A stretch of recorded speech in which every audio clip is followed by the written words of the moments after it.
আসসালামু আলাইকুম প্রিয় শিক্ষার্থীবৃন্দ। আজকে ক্লাস হবে অনার্স চতুর্থ বর্ষের ভৌত রসায়ন অধ্যায় নাম্বার 2 এবং অনার্স তৃতীয় বর্ষের আগামীকাল পরীক্ষা উচ্চতর পারমাণবিক গঠন ও রাসায়নিক বন্ধনের গুরুত্বপূর্ণ একটি প্রশ্ন সন্নির্জার সমীকরণ প্রতিপাদন, এই বিষয়টি নিয়ে আজকে ক্লাস হবে।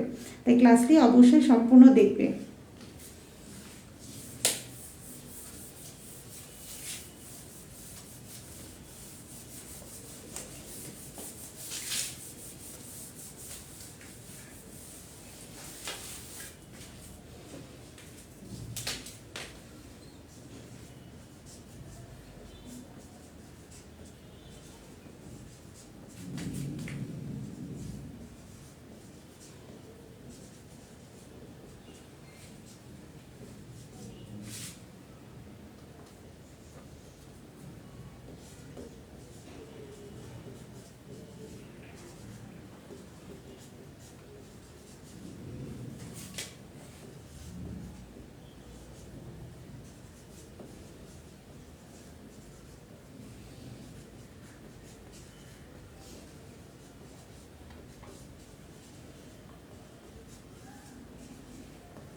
আজকে ক্লাস টপিক সন্নির্জার সমীকরণ প্রতিপাদন করো। এই প্রশ্নটি অনার্স চতুর্থ বর্ষে রয়েছে ভৌত রসায়ন অধ্যায় নাম্বার 2 এ, অনার্স তৃতীয় বর্ষে রয়েছে উচ্চতর পারমাণবিক গঠন অধ্যায় নাম্বার 1 এ।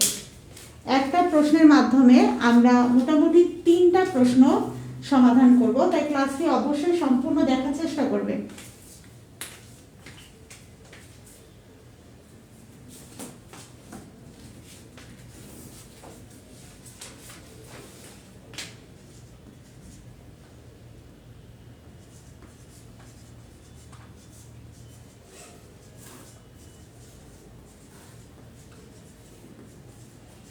উনিশশো 27 সালে বিজ্ঞানী সন্নির্জার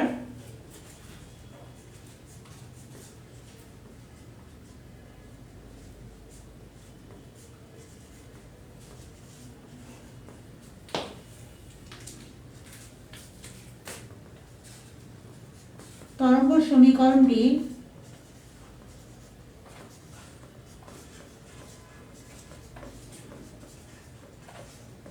ধারণা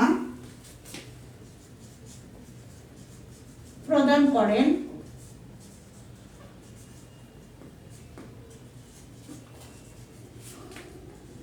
তার মতবাদ অনুসারে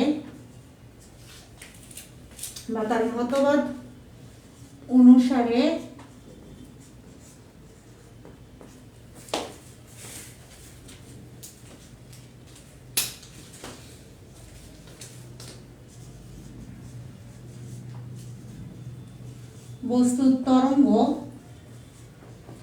ফাংশন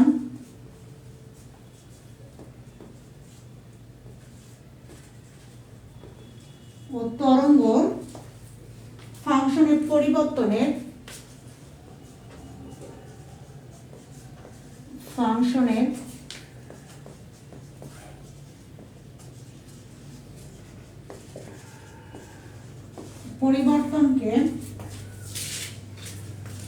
পরিবর্তনের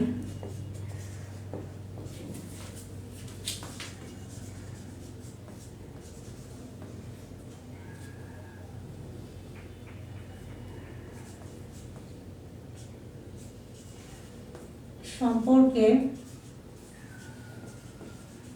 যে সমীকরণ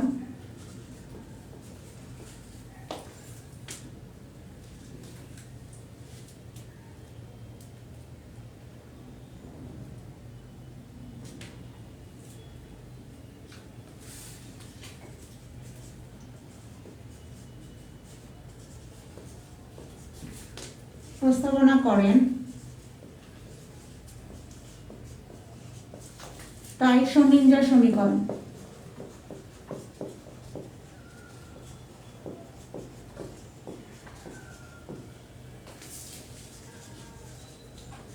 শোডিঞ্জার সমীকরণ। তাহলে শোডিঞ্জার সমীকরণটি 1927 সালে বিজ্ঞানী শোডিঞ্জার তরঙ্গ সমীকরণটি ধারণা প্রদান করেন। তার মতে হচ্ছে তরঙ্গ ফাংশন ও তরঙ্গ ফাংশন পরিবর্তনের সম্পর্কযুক্ত সমীকরণটি শোডিঞ্জার সমীকরণ। তাহলে আমরা সমীকরণটা লিখি।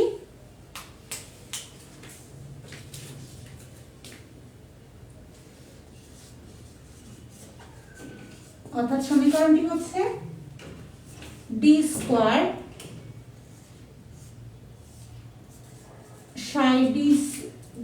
সাই divided d x square plus d square psi d y square plus d square psi d z square plus 8 pi squared m h squared e minus v psi equal to 0।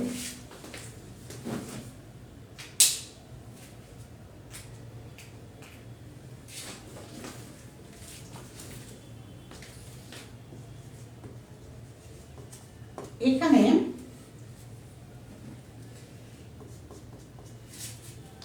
আমাদের সমীকরণ এখানে যে ই দেখতে পাচ্ছ, এই ইটি হচ্ছে কণার মোট শক্তি।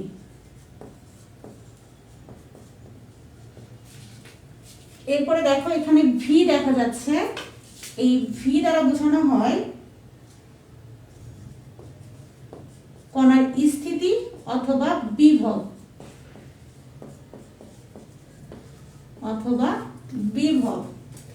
এরপর আমরা এখানে দেখতে পাচ্ছি একটা এইচ হচ্ছে প্লাঙ্কের ধ্রুবক।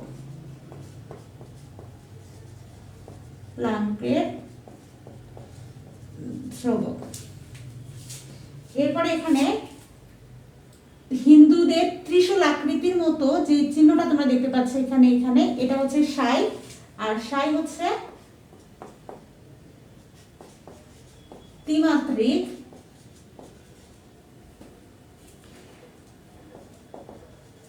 স্থানে এক্স ওয়াই জেড তরঙ্গের বিস্তার।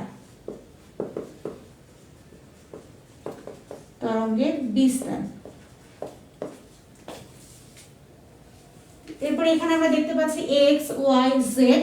তাহলে এখানে এক্স ওয়াই জেড কি? X comma y comma z হচ্ছে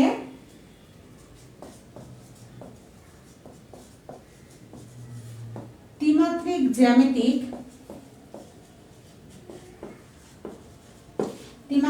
জ্যামিতিক তিনটি পরমাণুর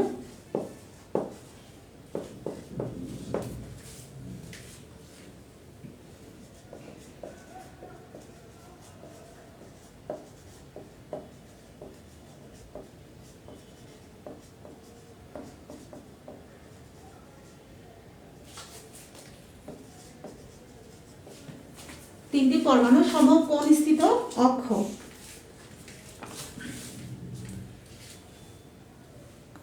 আপু একটু জোরে কথা বলুন, নাস্তে কথা বলুন, একটু জোরে কথা বলেন প্লিজ। আচ্ছা, জোরে কথা বলতেছি। ফার্স্টে শোডিঞ্জার সমীকরণ প্রতিপাদন, এটা কিন্তু বিভিন্ন বইয়ে বিভিন্নভাবে প্রতিপাদন করে দেওয়া আছে। এখন আজকে আমি যেভাবে প্রতিপাদন করে দিলাম, তোমরা হয়তো অন্য কারো দেখবে যে অন্যভাবে প্রতিপাদন করেছে, বা এই বই দেখবে আরেকভাবে প্রতিপাদন করেছে। তাই শোডিঞ্জার সমীকরণ প্রতিপাদন এটা বিভিন্নভাবে করা যায়, তাই এটা নিয়ে তেমন মাথা ঘামানো কোনো দরকার নেই। শুধুমাত্র দেখবে তুমি যেই বই ফলো করতেছো বা যার ক্লাস ফলো করতেছো তার সমীকরণগুলো ঠিকঠাক ক্যালকুলেশন ঠিক আছে কিনা। যদি ক্যালকুলেশন ঠিকঠাক ঠিক থাকে তাহলে সেটা 100% ঠিক আছে। তাহলে এখন আমরা শোডিঞ্জার সমীকরণ প্রতিপাদন যেটা করলাম, ফার্স্ট আমরা কিছু থিওরি লিখলাম, এটা লিখতে হবে, ঠিক আছে। যে কোনো সমীকরণ প্রতিপাদন, কোনো যে বিজ্ঞানীটা অ্যাপ্রোপ্রিয়েট একটা সমীকরণ প্রতিপাদন করে, সেই সমীকরণগুলো প্রতিপাদন করার সময় একটু থিওরি লিখতেই হয়। তাই আমরা শর্টকাটে কিছু থিওরি লিখেছি যে 1927 সালে বিজ্ঞানী শোডিঞ্জার তরঙ্গ সমীকরণটি ধারণা প্রদান করেন। তার মতবাদ অনুসারে বস্তু তরঙ্গ ফাংশন ও তরঙ্গ ফাংশনের পরিবর্তনের সম্পর্কে যে সমীকরণ প্রস্তাবনা করেন তাই হচ্ছে শোডিঞ্জার সমীকরণ। অর্থাৎ বিজ্ঞানী শোন্ডিঞ্জার তিনি বলেন যে কোনো বস্তু বা কোনো কণার তরঙ্গ ধর্ম এবং কণা ধর্ম একই সঙ্গে নির্ণয় করা সম্ভব, তখন তিনি এই সমীকরণটা প্রস্তাবনা করেন। D square psi divided d x square plus d square psi divided d y square plus d square psi divided d z square plus 8 pi square m divided h square into e minus v into psi equal হচ্ছে 0। এখানে ই হচ্ছে কণার মোট শক্তি, V হচ্ছে কণার স্থিতি বা বিভব, এইচ হচ্ছে প্লাঙ্কের ধ্রুবক, সাই হচ্ছে ত্রিমাত্রিক স্থানে এক্স ওয়াই জেড তরঙ্গের বিস্তার। এক্স ওয়াই জেড হচ্ছে ত্রিমাত্রিক জ্যামিতিক তিনটি পরমাণুর সমকোণ স্থিত অক্ষ।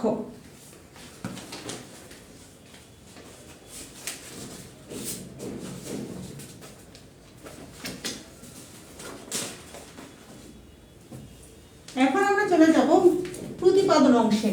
এটুকু জাস্ট আমাদের থিওরি।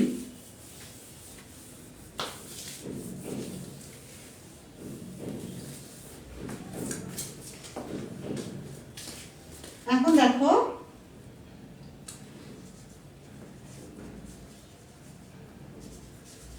এক্স অক্ষ বরাবর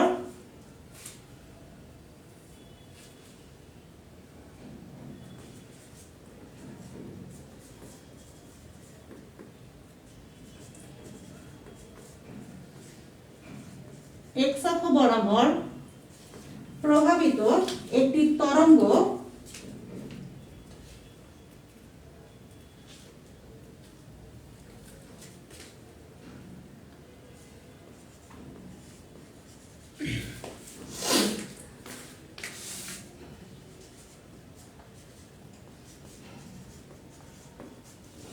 এক্স অবস্থানে বিস্তার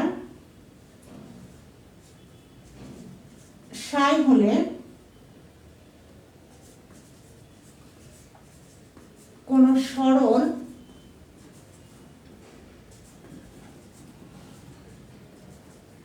দোলন গতির সাধারণ সমীকরণ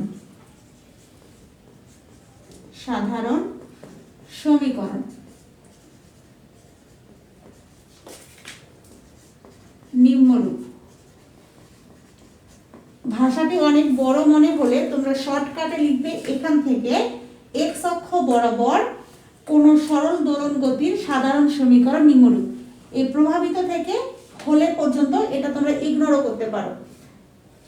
পুরোটা লেখার কারণ হচ্ছে যে এখানে তোমাদের এক্স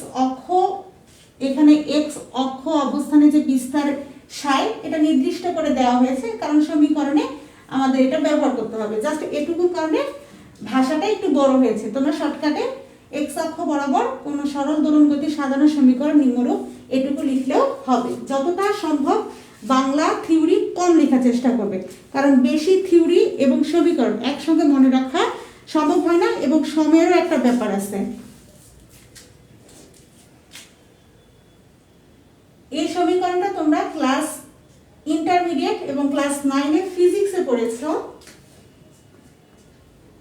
কোন সরল দোলন গতি সাধারণ সমীকরণ সাই ইকুয়াল এ সাইন 2 পাই এক্স ডিভাইডেড হচ্ছে ল্যামডা।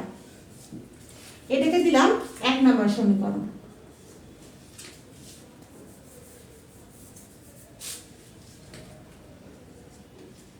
এখানে আমি সমীকরণের কিছু পরিচিতি তোমাদের দেই। এখানে সাই হচ্ছে তরঙ্গ ফাংশন,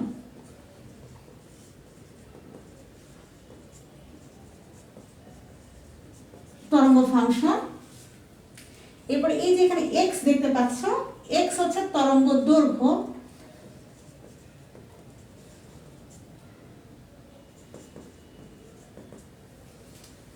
এরপরে এখানে এ দেখতে পাচ্ছ, এটা হচ্ছে আমাদের ধ্রুবক,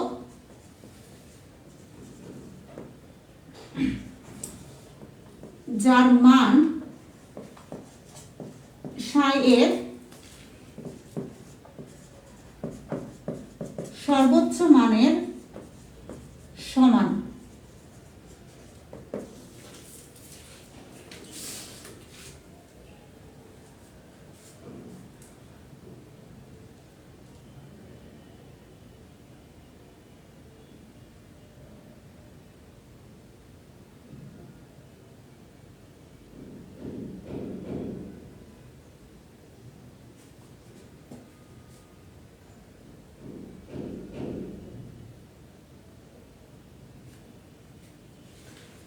এখানে যে সমীকরণে আমরা সাই দেখতে পাচ্ছি, এই সাই হলো এমন একটি তরঙ্গ ফাংশন যার মান মূল বিন্দু থেকে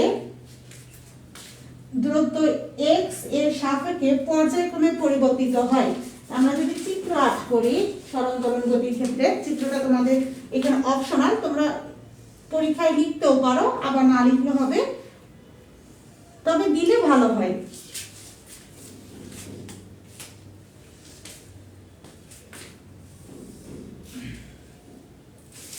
এটা এখানে না দিই, সাইডে দিই, এই পাশে আমাকে লিখতে হবে।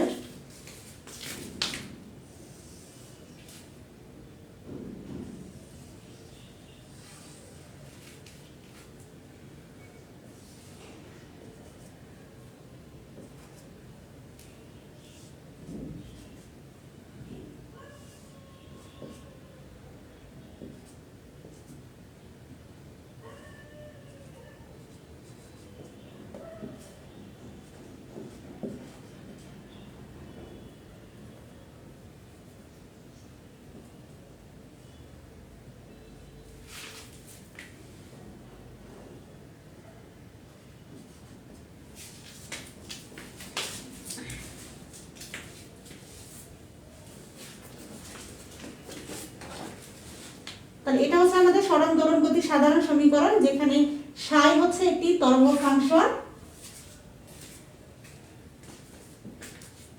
এমন একটি তরঙ্গ ফাংশন যার মান মূল বিন্দু হতে, এখান থেকে মূল বিন্দু হতে x, যে কোনো দূরত্ব x এর সাপেক্ষে পর্যায়ক্রমে পরিবর্তিত হয়।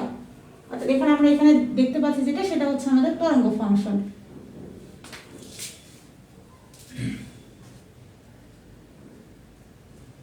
এখন দেখো x অক্ষের সাপেক্ষে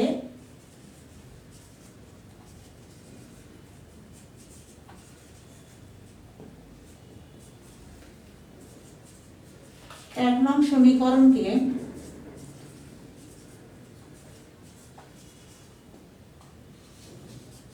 অন্তরীকরণ করে পাই,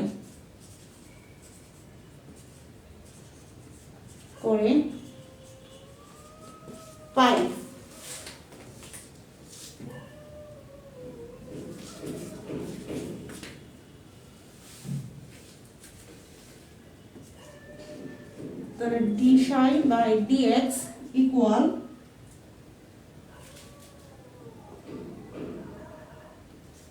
cos 2 pi x by lambda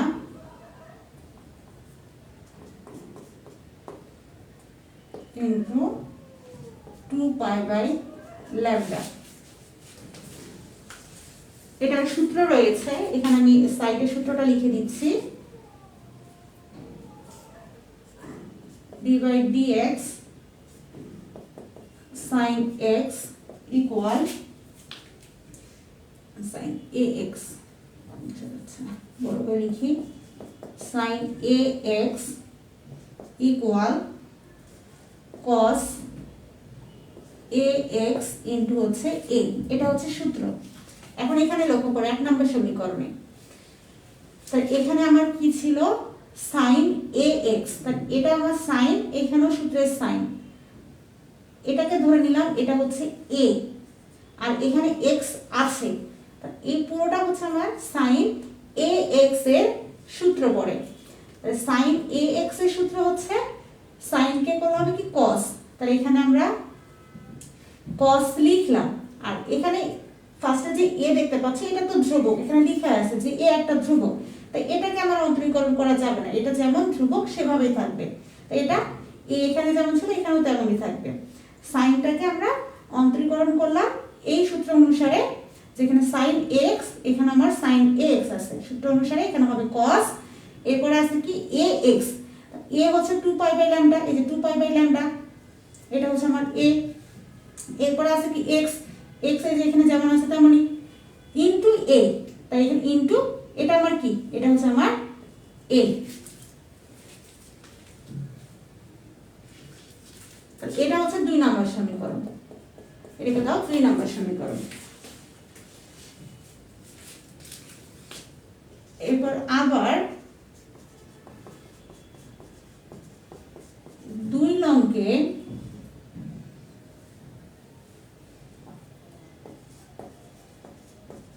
অন্তরীকরণ করে পাই,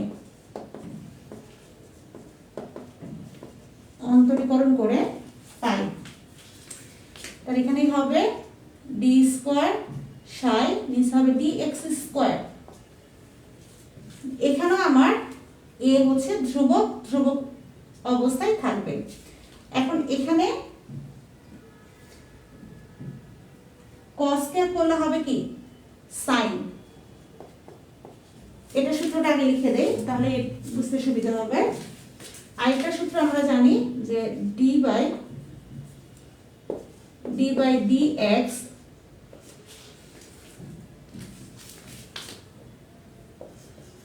cos ax equal minus sin ax into হচ্ছে a। এটা হচ্ছে আরেকটা সূত্র। তাহলে এখানে আমার আসছে কি cos, এটা হচ্ছে আমার a এবং এটা হচ্ছে আমার x। এটা এখানে কিন্তু মান বসাবো না, এটুকু ধরতেছি, একটু কালার পেন ইউজ করে বুঝাই যে সূত্রটা কোথায় আমরা ফলো করব। সূত্রটা আমি ফলো করতেছি এখান থেকে এইটুকু। এখানে a ধ্রুবক ছিল, এখানে a তেমনই বসিয়েছি। এখানে cos ax আছে, তাহলে cos ax কে করলে হবে মাইনাস sin। তাহলে এখানে একটা সামনে মাইনাস চিহ্ন চলে আসবে, মাইনাস sin। এরপরে এখানে হবে কি ax, a হচ্ছে 2 পাই বাই ল্যামডা আর x হচ্ছে x ইনটু আরেকটা a, এখানে 2 পাই বাই ল্যামডা আর এখানে 2 পাই বাই ল্যামডা যেমন আছে তেমনই থাকবে। অর্থাৎ এটা ধ্রুবক, এটাকে অন্তরীকরণ করা যাবে না, তাই এটা যেমন তেমনই বসবে।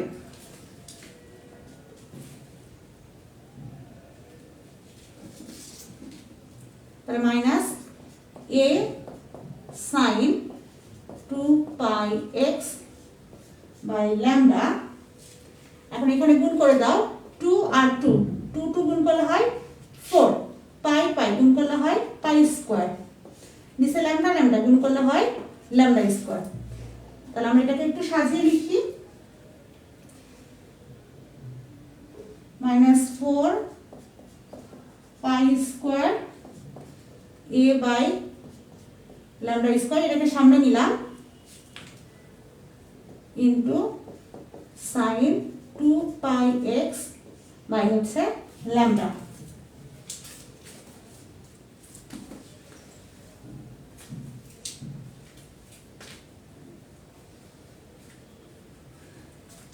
তোমরা চাইলে এই লাইনটা ইগনোরও করতে পারো, না সাজিয়ে লিখলেও হবে, কারণ এখানে আমাদের সূত্রই বসাতে হবে।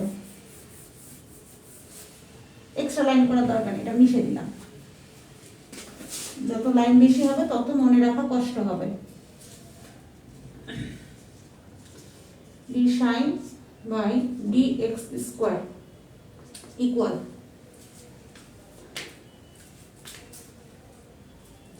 আমরা হচ্ছে 1 নম্বর সমীকরণে লিখেছিলাম সরল দোলন গতির সমীকরণ psi equal a sin 2 pi x by হচ্ছে ল্যামডা। তাহলে এখানে দেখো a আছে, sin আছে, 2 পাই x ডিভাইডেড ল্যামডা।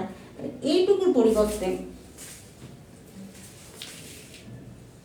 পরিবর্তে আমরা কি বসাতে পারি, psi বসাতে পারি।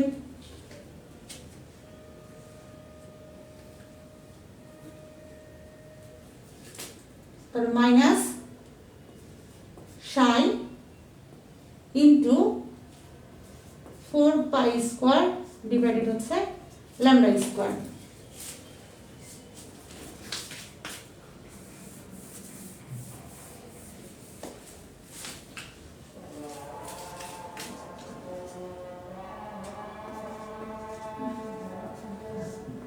dx স্কয়ার,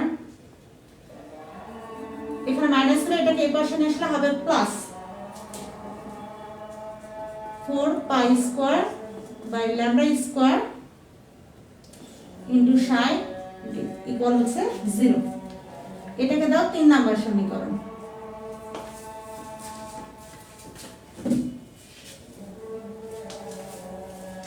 কারো কোনো জায়গায় সমস্যা থাকলে তোমরা কমেন্ট করতে পারো।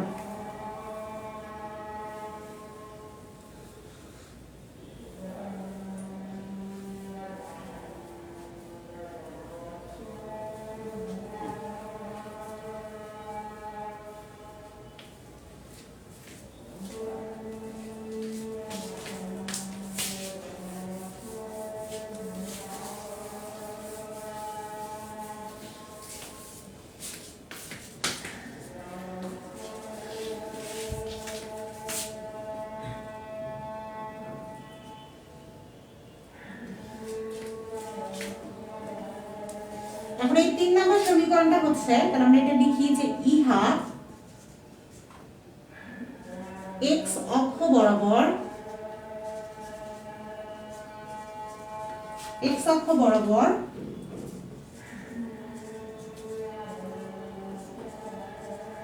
সব ধরনের তরঙ্গ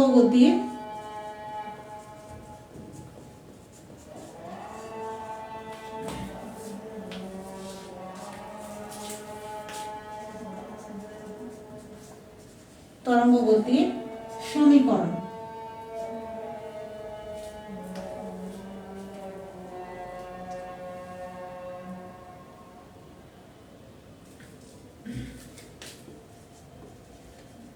এখন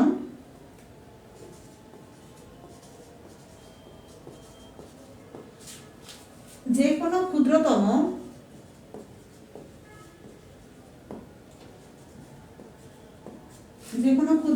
কণা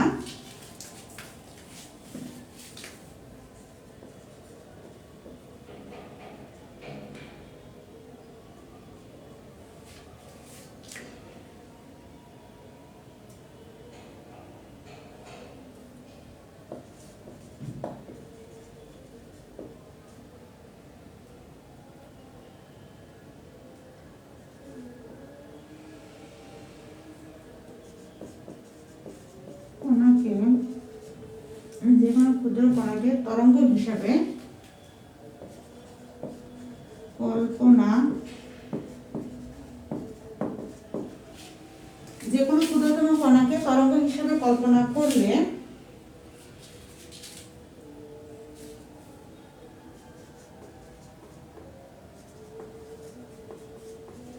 এই সমীকরণ প্রযোজ্য হবে।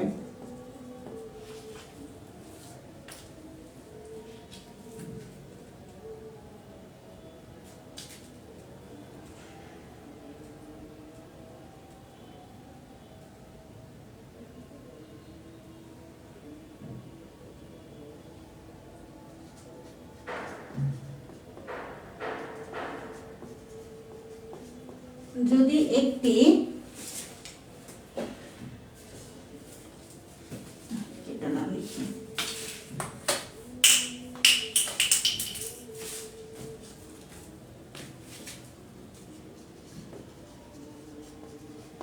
আবার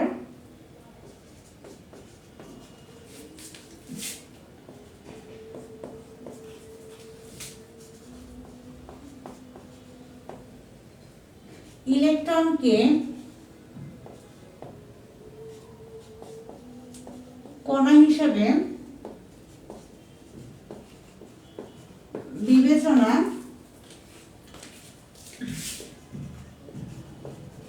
করে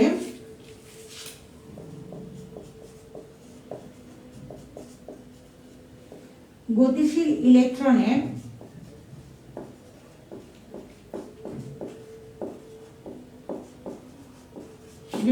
মোট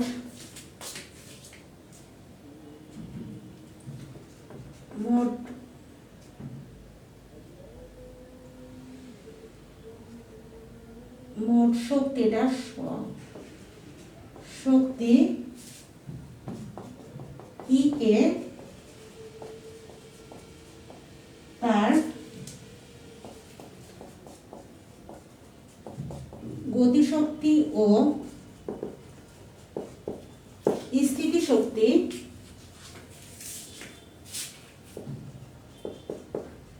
স্থিতিশক্তির যোগফলের সমান।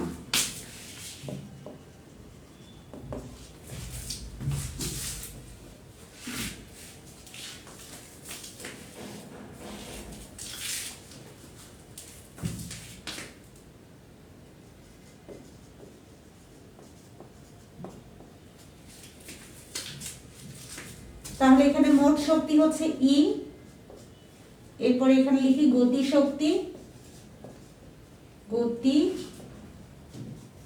শক্তি প্লাস হচ্ছে স্থিতি শক্তি।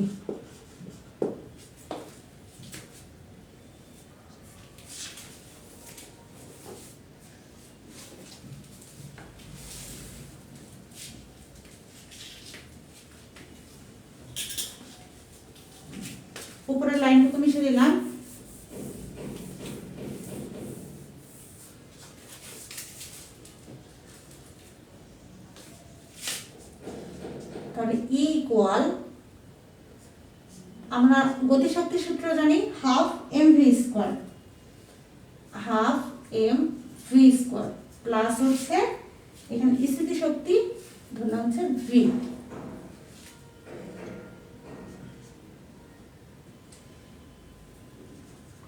এম ভি স্কোয়ার ওয়ানের সঙ্গে গুণ করে দিলে এম ভি স্কোয়ার হবে, নিচে হবে 2 প্লাস হচ্ছে ভি। এখন লসাগু করলে নিচে হচ্ছে 2, উপরে হবে এম ভি স্কোয়ার, 2 ভি সঙ্গে গুণ করে হবে 2 ভি।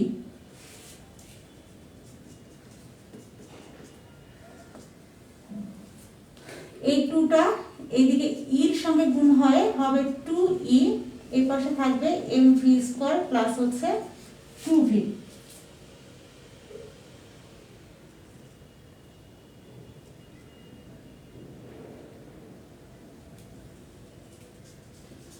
এখন এই 2v 2e এই পাশে নিয়ে আসবো, ঠিক আছে, কমন নিতে হবে তো এই কারণে এই দিকে পার করে দিব। আর এই পাশে থাকবে mv স্কয়ার।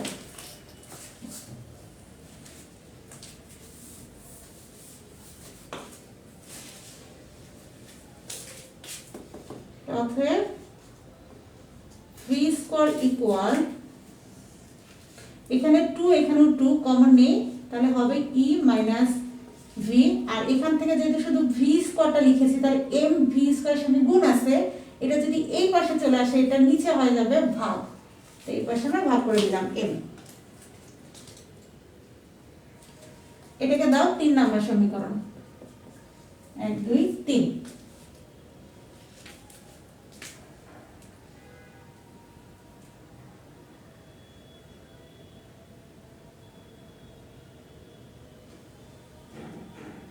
এখন আমরা লিখব দা বগলির সমীকরণ অনুসারে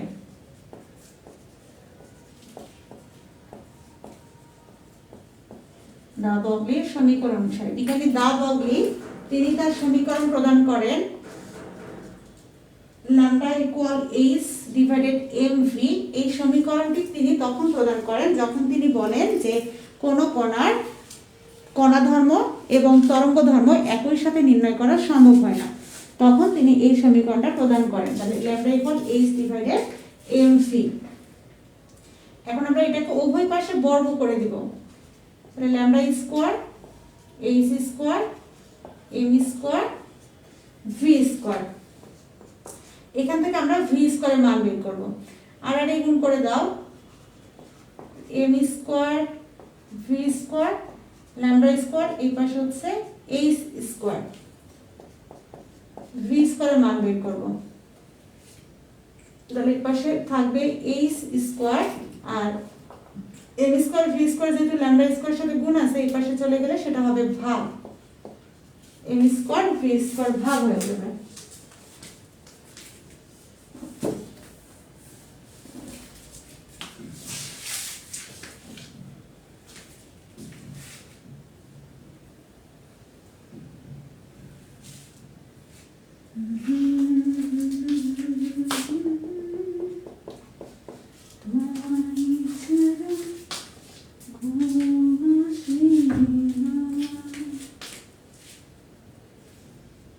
তাহলে এখানে দেখো 3 নম্বর সমীকরণে এটাও ভি স্কয়ারের মান, আবার এটাও আমাদের ভি স্কয়ারের মান। তাহলে আমরা এখানে লিখব 3 ও 4 হতে পাই, 3 লং ও 4 লং হতে পাই, 4 লং হতে পাই। তাহলে যেহেতু বাম পাশে এবং এটার বাম পাশে সেম মান, তাহলে আমরা একটাই ভি লিখতে পারি, যে বা এখানকার একটা মান এখানে বসাই দিতে পারো। যে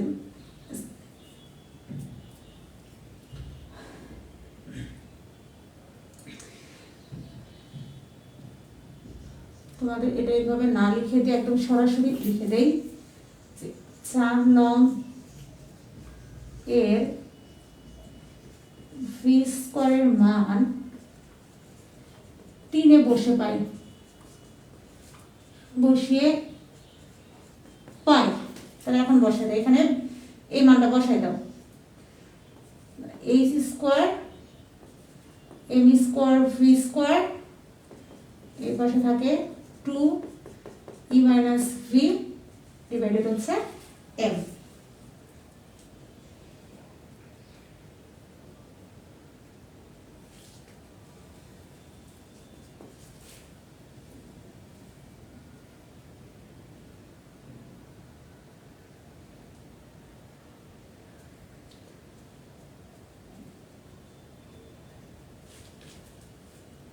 এখানে আমরা ডাবল ভি স্কোয়ার পেয়েছিলাম, ল্যামডা স্কোয়ার হবে এখানে, মানে এখানে আমরা ভি স্কোয়ার রেখেছিলাম আর এম স্কোয়ার ল্যামডা স্কোয়ারটা গুণ অবস্থায় ছিল, এর পাশে দিলে সেটা ভাগ হবে, তাই এখানে ল্যামডা স্কোয়ার হবে।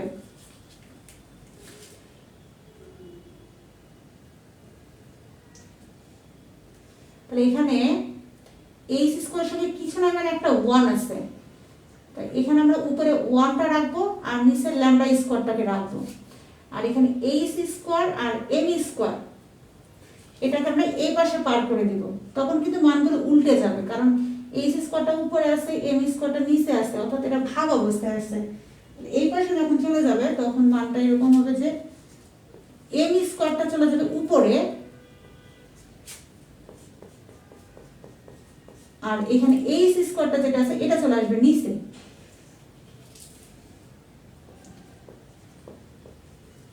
তাহলে এখানে আমরা কি করলাম, এইচ স্কোয়ারের সঙ্গে কিছু না, মানে একটা 1 আছে, তাই 1টাকে রাখলাম আর নিচে ল্যামডা স্কোয়ারটাকে রাখলাম। এখানে এইচ স্কোয়ার আর এম স্কোয়ার দুইটা রয়েছে ভাগ অবস্থায়, এটাকে যখন আমরা এই পাশে নিয়ে যাব তখন মানগুলো উল্টে যাবে। এম স্কোয়ারটা নিচে ছিল, এটা এই পাশে গেলে উপরে চলে যাবে, এইচ স্কোয়ারটা উপরে ছিল, এটা এই পাশে আসলে নিচে চলে আসবে। এখানে দুটো এম, এখানে একটা এম, কাটলে এখানে একটা এম থাকে, তাহলে আমাদের মান আসে 2m e minus v divided হচ্ছে এইচ স্কোয়ার।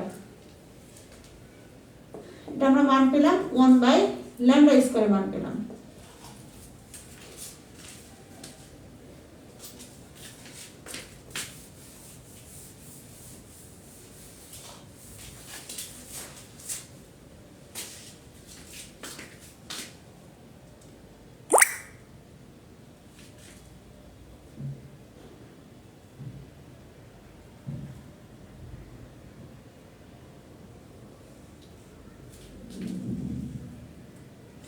এখন 1 বাই ল্যামডা স্কোয়ারের মান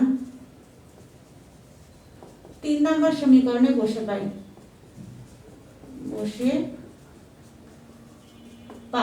তাহলে 3 নম্বর সমীকরণটা আগে লিখি। কি ছিল, d square psi d x square plus 4 pi square divided হচ্ছে lambda square into psi equal 0। এটা আমাদের 3 নম্বর সমীকরণ ছিল। এখানে মান বসাবো, D square psi d x square plus 4 pi square, এটাকে আমি একটু সাজিয়ে লিখতেছি 1 বাই ল্যামডা স্কোয়ার 0। এই লাইনটাকে আমি জাস্ট সাজিয়ে লিখলাম। এখানে 4 পাই স্কোয়ারের সঙ্গে কিছু নয়, মানে এখানে একটা 1 আছে, মনে মনে একটা 1 আছে, আর নিচে ল্যামডা স্কোয়ার, তাই এটাকে আলাদাভাবে দেখালাম। 4 পাই স্কোয়ার 1 এর সঙ্গে গুণ অবস্থায় আছে, তাই এটা গুণ অবস্থায় আছে, আবার এখানে সাইও গুণ অবস্থায় আছে, জাস্ট ভেঙে লিখলাম যাতে করে মান বসাতে গেলে তোমাদের বুঝতে সুবিধা হয়। তাহলে এখানে 1 বাই ল্যামডা স্কোয়ার মানে যেটা 2m e minus v divided h square psi equal হচ্ছে 0। D square psi d x square, এখানে 2 এখানে 4, তাহলে 2 আর 4 গুণ করলে হয় 4 দুগুণে 8, তাহলে আমাদের 8 pi square m e minus v উপরে থাকবে, নিচে হবে এইচ স্কোয়ার, যেহেতু আমরা এক্স অক্ষ বরাবর করেছি তাই এখানে সাই এক্স ইকুয়াল হচ্ছে 0। এখন এইটাই হচ্ছে আমাদের সন্নির্জার সমীকরণ, তবে এটা হচ্ছে একমাত্রিক সন্নির্জার সমীকরণ। এক্স অক্ষ বরাবর সন্নির্জার সমীকরণ আর এক্স অক্ষ বরাবর যেহেতু বের করেছি আমরা অনুরূপভাবে ওয়াই অক্ষ এবং জেড অক্ষ বরাবর বের করে ত্রিমাত্রিক স্থানাঙ্ক ব্যবস্থারও সমীকরণ সমীকরণ বের করতে পারবো। তাহলে এখানে এটা লিখে তোমরা লিখবে ইহা একমাত্রিক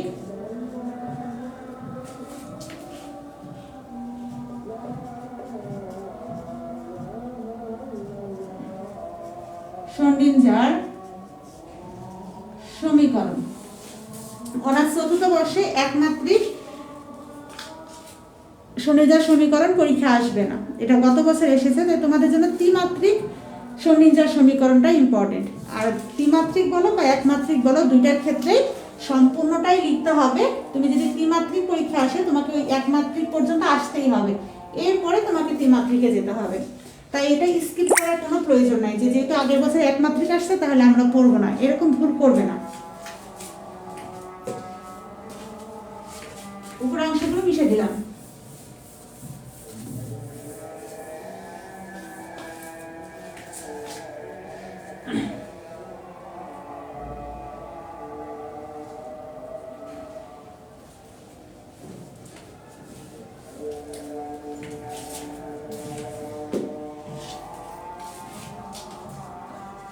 অর্থাৎ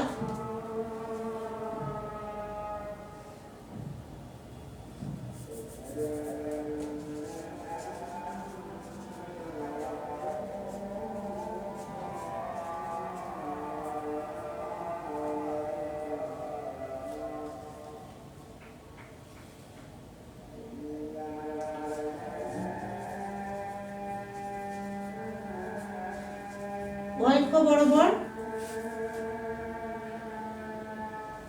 d square psi dy square plus 8 pi square m e minus v divided h square, এখানে হবে psi y ইকুয়াল হচ্ছে 0। দেন z অক্ষ বরাবর d psi dz square plus d pi square m e minus v divided h square psi z equal 0। সুতরাং আমরা লিখতে পারি ত্রিমাত্রিক কণার ক্ষেত্রে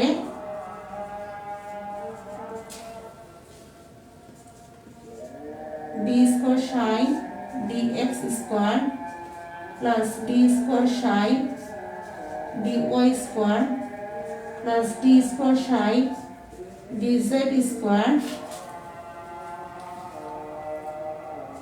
plus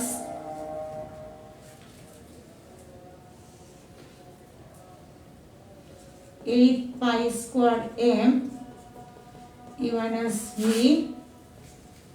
h square psi x y, z equal হচ্ছে 0।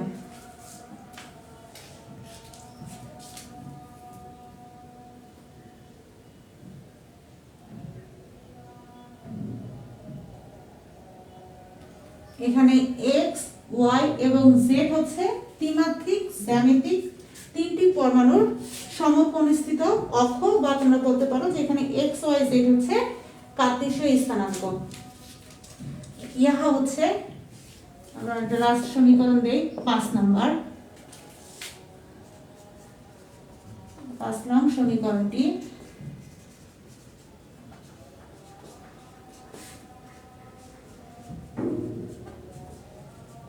ত্রিমাত্রিক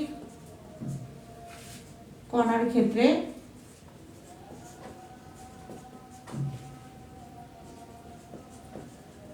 শ্রোডিঞ্জার সমীকরণ। এই ক্লাসটি কিন্তু শ্রোডিঞ্জার সমীকরণ অনার্স প্রথম বর্ষের ফিজিক্স 1-এও আছে।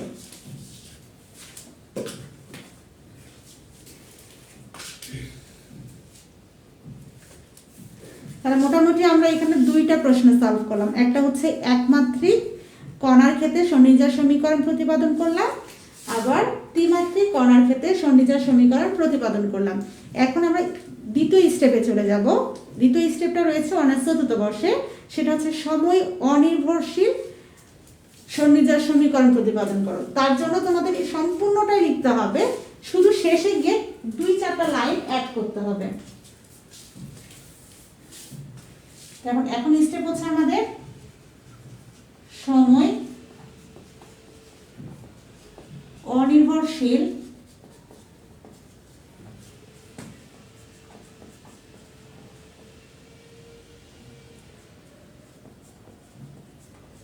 সন্নির্যাস সমীকরণ।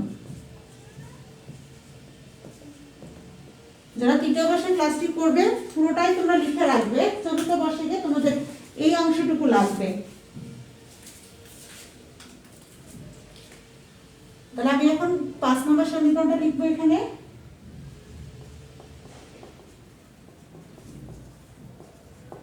পাঁচ নং সমীকরণকে লিখা যায় del square psi plus 8 pi square M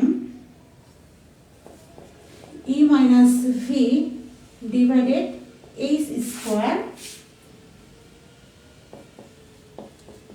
x y z equal 0। তার কারণ হচ্ছে সাইডে নোট করে দিচ্ছি,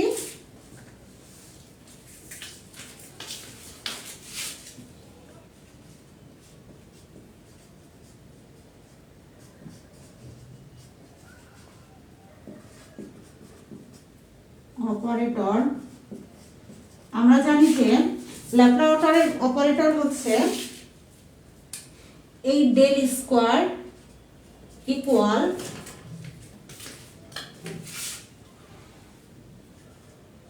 D square d x square d square by d y square plus t square by d z square. তাহলে এখন এখানে দেখো d square d x square d square d y square d square d z square, এটা এটা এবং এটা এটা এটা এবং এটা সাথে সমতুল্য। তাহলে আমরা এটুকুর পরিবর্তে আমরা লিখতে পারি কি ডেল স্কোয়ার, অর্থাৎ ল্যাপ্লাসিয়ান অপারেটর এখানে বসাই দিলাম। দেন হচ্ছে আমাদের সাই, কারণ এখানেও সাই এখানেও সাই এখানেও সাই, সাইটা থাকবে প্লাস এখানে যা ছিল তাই লিখেছি, এখানে যা ছিল তাই লিখেছি, এর পাশে 0 ছিল 0 লিখেছি। এখন এই যে সমীকরণটা তোমরা দেখতে পাচ্ছ, এই সমীকরণে কোথাও কি তোমরা টি দেখতে পাচ্ছ? এখানে আছে কি ল্যাপ্লাস অপারেটর, এটা হচ্ছে আমাদের তরঙ্গ ফাংশন, এটা 8 একটা নাম্বার, পাই স্কোয়ার, এটা পাই, এটা এম, এটা এইচ, এটা ই, এটা ভি, কোথাও আমার টি নাই। তাহলে যেহেতু এটাকে আমরা যদি 6 নম্বর সমীকরণ দেই, 6 নম্বর সমীকরণে বা উক্ত সমীকরণে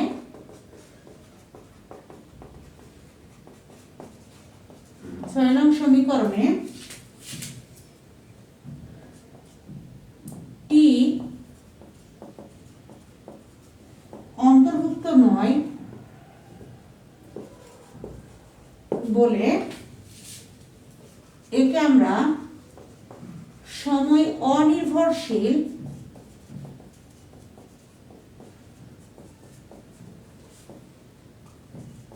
সমীকরণ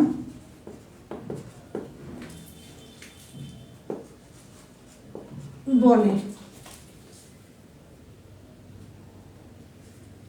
এখানে দুবার বলে হলো, আমি দিলাম যে বিধায়।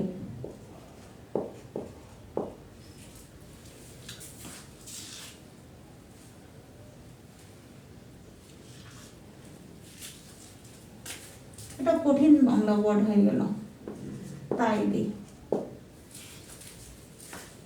তাহলে আমাদের সেকেন্ড স্টেপ কমপ্লিট।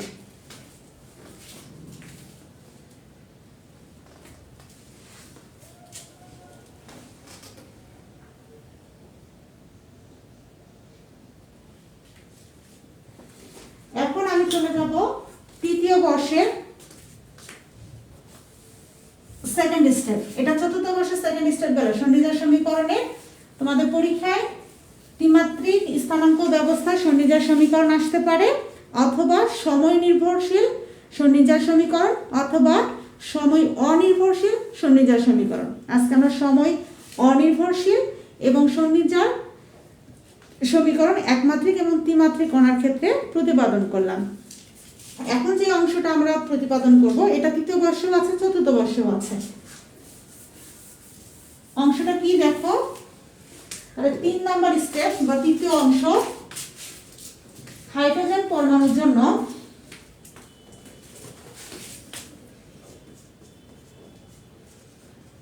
হাইড্রোজেন পরমাণুর ক্ষেত্রে অথবা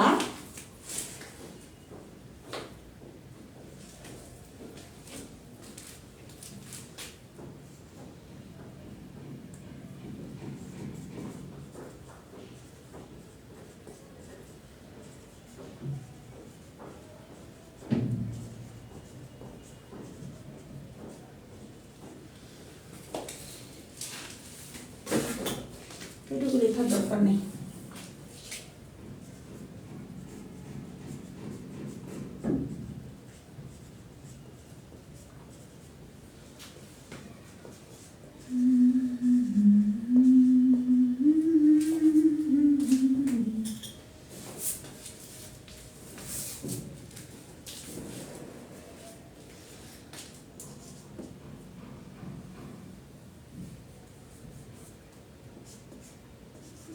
প্লাস ZE, এখানে বলে রাখি তোমাদের ব্যতিক্রম সাজেশনে 2E এরকম লেখা আছে, ঠিক আছে? ওটা টাইপিং মিস্টেক, ওটা Z হবে।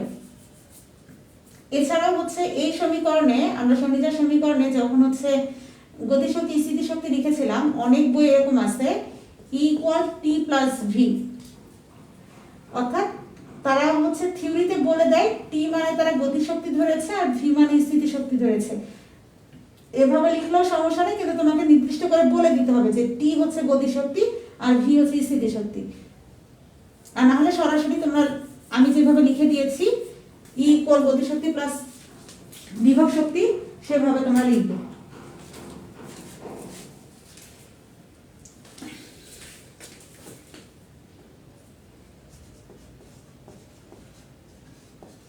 তাহলে প্লাস সেট ই ধনাত্মক আধানযুক্ত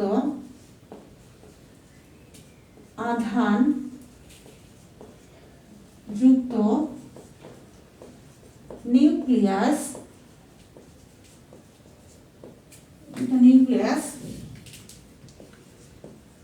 এবং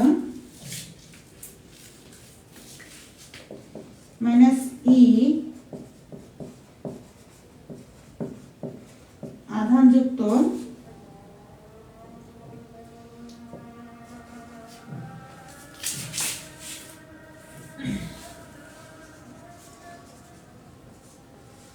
আর দূরত্বে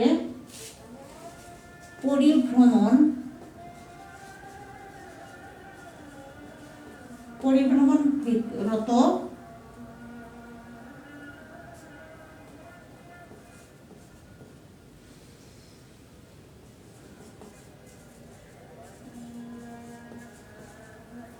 ইলেকট্রনের আকর্ষণজনিত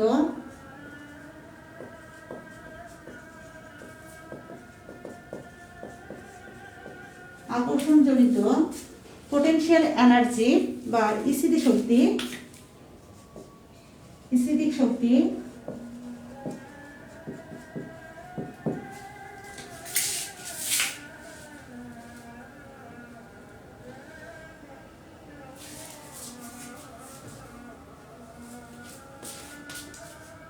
V equal plus ZE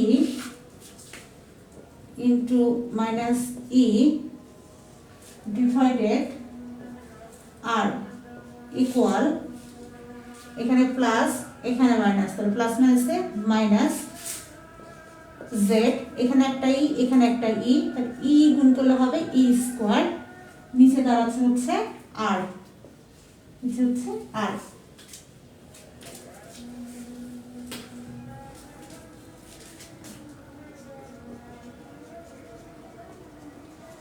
hydrogen পরমাণুর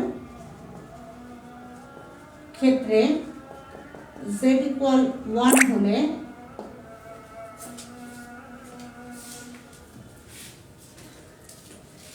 ভির মান দাঁড়াচ্ছে, এখানে z এর জায়গায় 1 বসালে আমাদের হবে -e² ডিভাইডেড হচ্ছে r।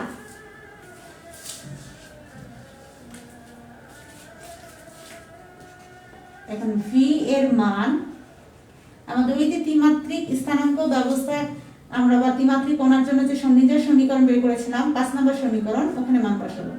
তাহলে v মান 5 নং সমীকরণে বসিয়ে পাই। আমরা সমীকরণটা লাস্ট ফিনিশিং দিচ্ছি। d² psi dx²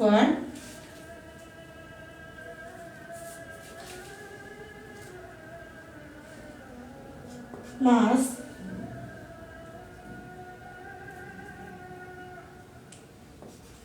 d² psi dy² plus d² psi dz² plus 8π² m divided h²। এখানে আমাদের ছিল e - v সমীকরণে ছিল 5 নম্বর সমীকরণে, তাহলে এখানে e বসালাম, এখানে -v আছে, তাহলে এখানেও আছে কি v মানটা মাইনাস, তাহলে এই মাইনাস আর এই মাইনাস মাইনাসে হবে প্লাস, ভির পরিবর্তে মান বসবে e² বাই হচ্ছে r, এরপর ইনটু ছিল psi x y z equal হচ্ছে 0।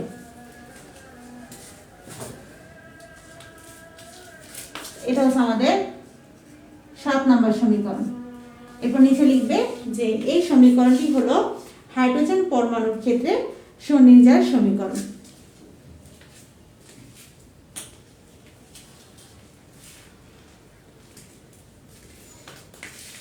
তো আজকে আমরা ক্লাসে অনার্স চতুর্থ বর্ষের ভৌত রসায়ন অধ্যায় নাম্বার 2 থেকে আমরা মোটামুটি 3 থেকে 4টা প্রশ্ন একটা প্রশ্নের সমাধানে শেষ করলাম। প্রশ্ন 4টি আমি আরেকবার বলে দিচ্ছি, তোমরা তোমাদের অধ্যায় নাম্বার 2 এ প্রশ্নগুলো মার্ক করে নিবে। 1 নাম্বার, একমাত্রিক বক্সের বা একমাত্রিক কণার স্বনির্জার সমীকরণ প্রতিপাদন করো। 2 নাম্বার, ত্রিমাত্রিক বক্সের বা ত্রিমাত্রিক কণার ক্ষেত্রে স্বনির্জার সমীকরণ প্রতিপাদন করো, বা হাইড্রোজেন পরমাণুর ক্ষেত্রে বা কোনো ইলেকট্রন বা ক্ষুদ্র কণার ক্ষেত্রে স্বনির্জার সমীকরণ প্রতিপাদন করো। 4 নাম্বার, সময় অনির্ভরশীল স্বনির্জার সমীকরণ প্রতিপাদন করো। চতুর্থ বর্ষের ক্ষেত্রেও সেম এই 4টা টপিকের মাধ্যমে তোমরা একটা সমাধানে শেষ করেছো, এবং অনার্স প্রথম বর্ষে পদার্থ 1 অধ্যায় নাম্বার 1-এও এই স্বনির্জার সমীকরণ প্রশ্নটি রয়েছে। আজকের ক্লাসটা এখানে শেষ করলাম। যাদের ক্লাসটি ভালো লাগবে অবশ্যই খাতায় নোট করে রাখবে, এবং ক্লাসটি অবশ্যই নিজ নিজ ডিপার্টমেন্ট গ্রুপে অথবা নিজেদের টাইমলাইনে শেয়ার করবে। পরবর্তী কোন প্রশ্নের সমস্যা থাকলে অবশ্যই আমি তোমাদের সকল বর্ষের জন্য টেলিগ্রাম গ্রুপ, যেটা আমাদের সাপোর্ট গ্রুপ, লিঙ্ক ফ্রি করে দিয়েছি, পেজে অনেক আপলোড করা আছে, তোমরা সেই লিঙ্কে জয়েন করে টেলিগ্রাম গ্রুপগুলোতে যুক্ত থাকবে। সেখানে প্রতিনিয়ত প্রশ্ন সমস্যা সমাধান করা হয় এবং গাইডলাইন দেওয়া হয়, সাজেশনের PDF সেখানে দেওয়া হয়। আমাদের চতুর্থ বর্ষে কোর্স রানিং রয়েছে। চতুর্থ বর্ষে আমরা 5টি সাবজেক্টের লাইভ ক্লাস চলমান করেছি, যেখানে রয়েছে ভৌত রসায়ন, বিক্রিয়ার কৌশল, জৈব রসায়ন, অজৈব রসায়ন এবং নিউক্লিয়ার রসায়ন। ইতিমধ্যে আমরা অনার্স চতুর্থ বর্ষে ভৌত রসায়ন অধ্যায় নাম্বার 1 আমরা 6 থেকে 7টি লেকচারের মাধ্যমে শেষ করেছি। এখন আমাদের ভৌত রসায়ন অধ্যায় নাম্বার 2 এর আজকে আমরা লাইভ ক্লাস নিলাম, 3 নাম্বার লাইভ ক্লাস, অর্থাৎ অধ্যায় নাম্বার 2 এ আমরা মোটামুটি 3টা ক্লাস নিয়েছি। এরপরে আমরা নিউক্লিয়ার রসায়নের 2টা অধ্যায় শেষ করেছি, একটা অধ্যায় সম্পূর্ণ শেষ এবং আরেকটি অধ্যায়ে কয়েকটি প্রশ্ন শুধু বাকি আছে। জৈব রসায়নের আমরা অধ্যায় নাম্বার 6 কমপ্লিট করেছি। আমরা জৈব রসায়ন এবং অজৈব রসায়ন শেষের দিক থেকে শুরু করেছি, তাই আমরা যৌগ রসায়নের অধ্যায় নাম্বার 6 শেষ করেছি। অধ্যায় নাম্বার 5 আমাদের ক্লাস চলমান রয়েছে। অজৈব রসায়নে আমরা অধ্যায় নাম্বার 6 এবং অধ্যায় নাম্বার 5 শেষ করেছি। মোটামুটি বলতে গেলে আমাদের অনার্স চতুর্থ বর্ষের কোর্স গত মাস থেকে শুরু হয়েছে। এই গত মাসের মধ্যে আমরা মোটামুটি যেটুকু শেষ করেছি তার মধ্যে আমরা প্রথম ইনকোর্স পরীক্ষাও তাদের মোটামুটি কয়েকটা সাবজেক্টে নিয়েছি এবং পরবর্তীতে সাপ্তাহিক পরীক্ষা চলমান থাকবে। তাই অনার্স চতুর্থ বর্ষে পরীক্ষার সময় খুবই কম, মার্চ মাস, সম্ভাব্য ডেট মার্চ মাস, এর আগেও হতে পারে। মাস্টার্স শিক্ষাবর্ষের সময় খুবই কম, অলরেডি অনেক শিক্ষা প্রতিষ্ঠানে মডেল টেস্ট পরীক্ষা নেওয়া হয়েছে, তাই যে কোনো সময় হয় মাস্টার্স নাহলে চতুর্থ বর্ষ। তৃতীয় বর্ষ পরীক্ষা চলাকালীন টাইমে পরীক্ষা রুটিন প্রকাশিত হবে। এটা আমি আজকে বলে দিলাম, তোমরা লিখে রেখো, কারণ রুটিন দিলে হা হুতাশ করার কোনো স্কোপ নেই। তো তৃতীয় বর্ষের মতো তোমরা এতটা যে পরীক্ষা রুটিন চেঞ্জ হবে এরকম আর হবে না চতুর্থ বর্ষ বা মাস্টার্সের ক্ষেত্রে, কারণ এরকম কোনো জটিলতা এখন মোটামুটি বাংলাদেশে তৈরি হওয়ার সম্ভাবনা নেই। যদি থাকে সেটা হচ্ছে নির্বাচন এবং হচ্ছে রমজান মাস। এখন যদি মনে করো যে রমজান মাস সামনে প্লাস নির্বাচন, এই কারণে পরীক্ষা পিছাতে পারে বা হতে পারবে না, এখন ন্যাশনাল ইউনিভার্সিটির কোনো ভরসা নেই, যে কোনো সময় ঈদ মোবারক দিতে পারে। তাই আমরা হাতে ধরে নিলাম যে মোটামুটি চতুর্থ বর্ষ এবং মাস্টার্সের জন্য সময় আছে 2 থেকে 3 মাস বা এরকম। মাস্টার্স শিক্ষাবর্ষের কোনো কোর্স আমাদের পেজ থেকে আপডেট দেওয়া হয়নি, তবে মাস্টার্স শিক্ষাবর্ষের জন্য আমি একটা ফ্রি সাপোর্ট গ্রুপ টেলিগ্রাম তৈরি করেছি। সেখানে আমি প্রতিদিন মাস্টার্স শিক্ষাবর্ষদের সাজেশন দিয়ে থাকি এবং তারা সেখানে প্রশ্নগুলো যত্ন সহকারে পড়াশোনা করে। তাই যারা মাস্টার শিক্ষাবর্ষে আছো তারা দেখবে পেজে অনেকগুলো মাস্টার্সের পেজের লিঙ্ক, গ্রুপের লিঙ্ক শেয়ার করা আছে, মাস্টার্সের সাজেশন আপলোড করা হয়, সেগুলো অবশ্যই কালেক্ট করে নেবে। আর অনার্স চতুর্থ বর্ষের সাজেশন কমপ্লিট হলে মোটামুটি সবাই পেয়ে যাবে, তবে পেইড ব্যাচ স্টুডেন্টরা আগে ভাগেই পাবে। অনার্স চতুর্থ বর্ষেরও সাপোর্ট গ্রুপ রয়েছে, সেখান থেকেও তোমরা যে কোনো ধরনের ভর্তি বিষয় বা নিজেদের সিজিপিএর বিষয়ে জানতে হলে সেখানে যোগাযোগ করবে। এখন আমি আপডেট দিব অনার্স চতুর্থ বর্ষ, তৃতীয় বর্ষ এবং মাস্টার্সের নয়, বরং অনার্স প্রথম বর্ষ এবং দ্বিতীয় বর্ষকে নিয়ে। আমাদের পেজে অনার্স প্রথম বর্ষে যারা শিক্ষার্থী নতুন রয়েছে তাদের উদ্দেশ্যে বলবো, অনার্স প্রথম বর্ষের সিলেবাস আগের বছর সিলেবাসের সাথে কোনো সম্পর্ক নেই। মোটামুটি কিছুটা মিল রলেও অনেক অমিলও রয়েছে, কিছুটা পরিবর্তন আনা হয়েছে। তাই অনার্স প্রথম বর্ষে যারা রয়েছে তারা অবশ্যই প্রথম বর্ষটাকে যত্ন সহকারে পড়ার জন্য আমি বিশেষভাবে পরামর্শ দিচ্ছি। তার কারণ হচ্ছে রসায়ন বিভাগের শুধুমাত্র অনার্স প্রথম বর্ষে যতগুলো ফেল হয় অন্যান্য ইয়ারে ততগুলো ফেল হয় না। প্রথম বছরে সাবজেক্টের পরিমাণ বেশি থাকে এবং পুরো বর্ষটা যেহেতু নতুন, অনেক সিনিয়রদের অনেক ধরনের পরামর্শ পাওয়া যায়, যে কেউ বলে জোর প্রশ্ন পড়লে কমন আসবে, কেউ বলে বেজোর প্রশ্ন পড়লে কমন আসবে। এগুলো বিশ্বাস করবে না, ঠিক আছে? কারণ তারা সারাদিন পড়েনি, পরীক্ষার আগের রাত পড়ে, তাই তারা এ ধরনের মোটিভেশন দেয়। যারা ন্যাচারালি ভালো স্টুডেন্ট তারা কখনোই শর্টকাট ফলো করে না। হ্যাঁ, শর্টকাট ফলো করো যদি পাস করার জন্য পড়ো, কিন্তু কোনো স্টুডেন্ট যদি মোটামুটি 4টা মাস, ন্যাশনাল ইউনিভার্সিটির কোনো স্টুডেন্ট মোটামুটি 4টা মাস অধ্যায় ভিত্তিক গুছিয়ে পড়াশোনা করে, তাহলে তার সিজিপিএ 4 পয়েন্ট কেউ আটকাতে পারবে না। তবে অন্যান্য ডিপার্টমেন্টের ক্ষেত্রে 4 পয়েন্ট পাওয়াটা অনেকটা টাফ, তবে 3.50 পাওয়াটা তেমন কোনো ব্যাপার না, শুধুমাত্র গুছিয়ে প্রিপারেশন নিতে হবে। তো অনার্স প্রথম বর্ষে যেহেতু সিলেবাস পরিবর্তন করা হয়েছে, নতুন সাবজেক্ট অ্যাড করা হয়েছে, তা আমরা প্রথম বর্ষে যে ব্যাচ চালু করব সেখানে আমরা মোটামুটি 5টি সাবজেক্টের ফুল একটা প্যাকেজ দিব। সেই 5টি সাবজেক্টের একদম নতুনভাবে লাইভ ক্লাস হবে। প্রত্যেকটা লাইভ ক্লাস রেকর্ড থাকবে। যে কোনো শিক্ষার্থী যদি লাইভ ক্লাস করতে না পারে তাহলে তারা পরবর্তী তাদের যে কোনো সময় অনুসারে সেই রেকর্ড ক্লাসগুলো দেখে নিতে পারবে। যদি কোনো শিক্ষার্থী রেকর্ড ক্লাসেও কোনো প্রশ্ন বুঝতে না পারে তাহলে সেই শিক্ষার্থী টেলিগ্রাম সাপোর্ট গ্রুপে SMS করে জানিয়ে দিলে আমরা সরাসরি সেই শিক্ষার্থীদের সেই প্রশ্নটি সমাধান করে দিব। এছাড়াও থাকবে সাপ্তাহিক মডেল টেস্ট, অর্থাৎ একটা সপ্তাহে যতটুকু পড়ানো হবে তার উপর একটা পরীক্ষা নেওয়া হবে। এছাড়াও থাকবে মডেল টেস্ট পরীক্ষা এবং সাজেশনটা আমরা কখনোই পরীক্ষার 1 মাস বা 10-15 দিন আগে অথবা একদিন আগে কোনো শিক্ষার্থীদেরকেই দেই না, এবং এতে আমি পক্ষপাতীও নয়। তার কারণ হচ্ছে পরীক্ষার আগের দিন বা 2-4 দিন আগে সাজেশন দিয়ে কোনো কাজ নেই। শিক্ষার্থীদের সাজেশন দেওয়া দরকার শিক্ষার্থীদের কল্যাণের জন্য, আর এই কল্যাণ তখনই আসবে যখন শিক্ষার্থীরা পড়াশোনার জন্য একটা পর্যাপ্ত সময় পাবে। বাংলাদেশে বা বাঙালির মধ্যে একটা কমন যে বিষয় সেটা হচ্ছে, আমি নিজেও বাঙালিদের ছোট করে বলতেছি না, তারপরেও এটা বলি যে যখন কোনো মানুষ অসুস্থ হয় তখন সেই মানুষের জন্য ফলমূল হরেক রকমের খাবার দেওয়া হয়, কিন্তু সেই মানুষ অসুস্থ, সে তখন খেতে পারে না। কিন্তু যে ওই মানুষটা যখন সুস্থ থাকে তখন সেই মানুষটার পিছনে এতটাও কেউ খরচ করে না। তো সেই বিষয়টা হচ্ছে আমাদের এই অনলাইন প্ল্যাটফর্মে, যে কোনো প্ল্যাটফর্ম সাজেশন দেওয়ার হলে যদি ফ্রি সাজেশন দেওয়া হয় তাহলে অবশ্যই শিক্ষার্থীদের পর্যাপ্ত যেন সময় পায় সেই হিসাব করে সাজেশনগুলো দেওয়া উচিত, এটা আমি মনে করি। আমি অন্য কাউকে মেনশন করে কোনো কথা বলিনি, এই জন্য কেউ অবশ্যই বিষয়টাকে অন্যভাবে নিবে না। এরপরে চলে যাই আমি অনার্স দ্বিতীয় বর্ষের কথা। অনার্স দ্বিতীয় বর্ষে লাইভ ক্লাস আমি আগামীকাল থেকেই শুরু করব।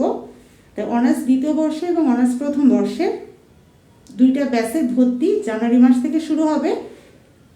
আগামীকাল থেকে অথবা আজকে থেকে, যেহেতু আমি এটা আপডেট দিয়েছি, তো আজকে থেকে অনার্স প্রথম বর্ষ দ্বিতীয় বর্ষে ভর্তি চলবে পুরো জানুয়ারি মাস পর্যন্ত। ফেব্রুয়ারি মাসে পরে আমি আর অনার্স প্রথম বর্ষ দ্বিতীয় বর্ষ এবং চতুর্থ বর্ষে কোনো ভর্তি নিব না। তার কারণ হচ্ছে শুরু থেকে কোনো শিক্ষার্থী ক্লাসে জয়েন না থাকলে পরবর্তী গিয়ে যখন কোনো স্টুডেন্ট ভর্তি হয় তাকে পুরো সিস্টেমটা বোঝানো, ক্লাস গুছিয়ে দেওয়া, এটা পুরো একটা ঝামেলা হয়ে যায় নিজের এবং ওই শিক্ষার্থীর উপরও চাপ পড়ে যায়। তাই শুধুমাত্র ভর্তি চলমান থাকবে এই জানুয়ারি মাস পর্যন্ত, এরপরে আর কোনো ভর্তি নেওয়া হবে না। প্রথম বর্ষ 5টি সাবজেক্ট, দ্বিতীয় বর্ষ 5টি সাবজেক্ট, চতুর্থ বর্ষেও 5টি সাবজেক্ট। বিস্তারিত জানতে অবশ্যই আমাদের পেজ অনার্স কেমিস্ট্রি সলিউশনে ইনবক্স করতে পারো, অথবা হোয়াটসঅ্যাপ নাম্বার 017010089006 এখানে বিস্তারিত জানতে অবশ্যই যোগাযোগ করবে। ধন্যবাদ সবাইকে, ভালো থাকো, সুস্থ থাকো। দেখা হবে অন্য কোনো দিন অন্য কোনো টপিকের সমাধান নিয়ে।